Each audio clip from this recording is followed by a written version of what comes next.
I'm the baker at an inn, and today was a very busy day, but I made some super fun fall treats for our guests, so let's get into it. I made 3 cherry coffee cakes, and then I started on some blueberry scones. A lot of people ask about that butter shredder. It's basically just a commercial food processor with a shredder attachment. One time I made blueberry scones, and my grandma told me that there wasn't enough flavor, so I think about that now every time I make blueberry scones. I added cinnamon and nutmeg to those scones, so I do think that there's enough flavor this time. I then started on some limpa bread, which you see me making here. While that was kneading, my scones came out of the oven, and I decided to add a little bit of a drizzle on them, mostly just for presentation purposes. I got started on some cinnamon roll dough, and while that was on its first proof, I made a batch of chocolate chip cookies. I'm back to making my chocolate chip cookies pretty much every day because they always are just so popular on the cookie tray. They're also really easy to make, and the staff likes to steal them. But unfortunately, I did overbake this batch because I didn't hear the timer, so those all went to the staff. We make cherry pies in bulk and then freeze them so I can make them every day. So I put some cherry pies in the oven, and then I made 8 trays of granola.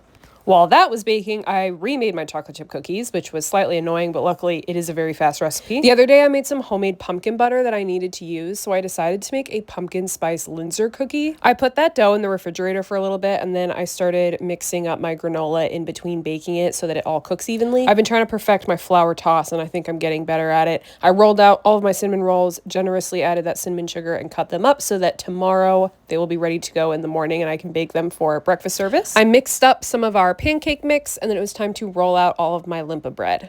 This bread gets its unique color from molasses and orange juice that gets added to it, and it also has some seeds like caraway. All of those loaves go through a second proof, so while they were proofing, I bagged up some of our granola. Our granola has been selling so fast. Linzer cookies are some of my favorite Christmas cookies, and this fall version is amazing. I did my homemade pumpkin butter in the middle, and I added some pumpkin pie spice to the actual cookie mix. I trade up all of those cookies, which will be set out in the afternoon for all of our house guests to enjoy. And then I cleaned up the bakery, and that was it. Follow for more baking.